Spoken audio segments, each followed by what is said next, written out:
வந்து கொண்டிருக்கின்ற தேர்தல் முடிவுகள் மிகுந்த மகிழ்ச்சியையும் நம்பிக்கையும் தருகிறது. 400 தொகுதிகளில் வெற்றி பெறுவோம் என்று அதிகார திமிரில் அகம்பாவத்தில் பேசிய சங் பரிவார் கும்பல் இன்றைக்கு ஒரு மிகப்பெரிய வீழ்ச்சியை சந்தித்திருக்கிறது. எவ்வளவு உயரத்திற்கு சென்றாலும் அவன் கீழே இறங்கிதான் தீர வேண்டும் என்கிற பொது விதிக்கு மோடி விலக்கானவர் அல்ல, அவரும் அந்த விதிக்கு கட்டுப்பட்டவர் தான். வாரணாசி தொகுதியில் அவர் கரை சேருவார் என்கிற நம்பிக்கை இன்னும் வரவில்லை. நாடாளுமன்ற தேர்தலில்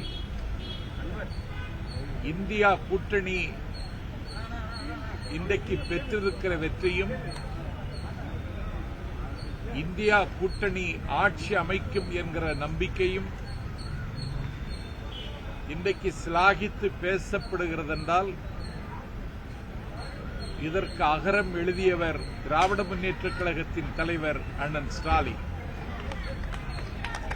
பிஜேபிக்கு எதிராக எல்லா கட்சிகளையும் ஒருங்கிணைக்க முடியும் என்று முதலில் நம்பியவர் ஸ்டாலின் என்பதை விட நடைமுறைப்படுத்தியவர் ஸ்டாலின். என்னைப் போல் ஒருவன் என்று அவருடைய இளமைக்கால அரசியல் நடவடிக்கைகளை பதிவு செய்த புத்தகத்தை வெளியிடுகின்ற விழாவிற்கு காங்கிரஸ் கட்சியின் தலைவர் ராகுல் காந்தியையும் மார்க்சிய கம்யூனிஸ்ட் கட்சியினுடைய தலைவர் கேரள முதலமைச்சர் பிரணாப் விஜயனையும்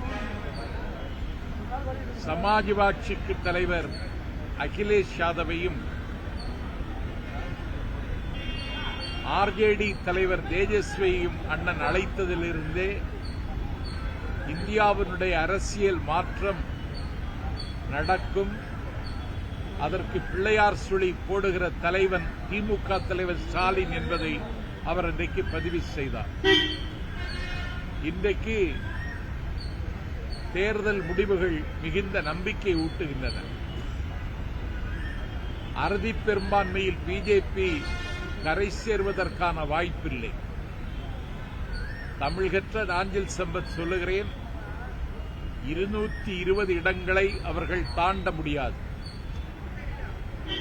ஒடிசாவில் இன்றைக்கு அவர்கள் பெற்ற வெற்றி 24 ஆண்டு கால பிஜு ஜனதா தளத்தின் மீது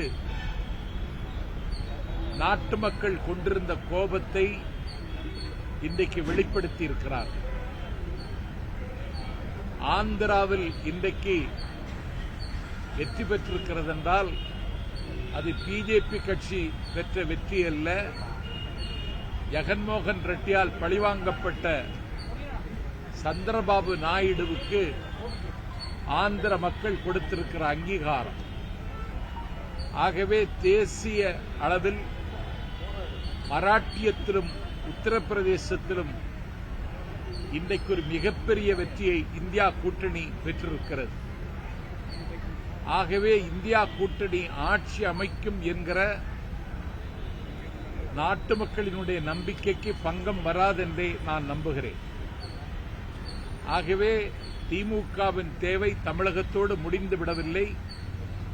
தேசிய அரசியலில் அதனுடைய பங்களிப்பு மிக முக்கியமானது என்பதை மிக நீண்ட இடைவெளிக்கு பிறகு அண்ணன் ஸ்டாலின் அவர்கள் கல்வெட்டாக இன்றைக்கு பதிவு செய்திருக்கிறார்.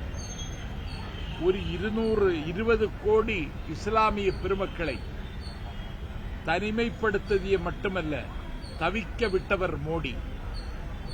ராமர் பெயரை சொன்னால் இந்துக்கள் வாக்களிப்பார்கள் என்று கண்மூடித்தனமாக நம்பியது மட்டுமல்ல, ராமருக்கு எதிரானவர்கள் என்று இந்தியா கூட்டணியை சித்தரிப்பதற்கு அவர் கடும் பாடுபட்டார். இந்தியா கூட்டணி வெற்றி பெற்றால் புல்டோசர் வைத்து ராமர் கோவிலை உடைப்பார்கள் என்று ஒரு பொறுப்பான இடத்தில் இருக்கிற பிரதமர் தப்பாக செய்த பிரச்சாரம் நாட்டு மக்கள் மத்தியில் மிகப்பெரிய கோபத்தை உருவாக்கி தந்திருக்கிறது.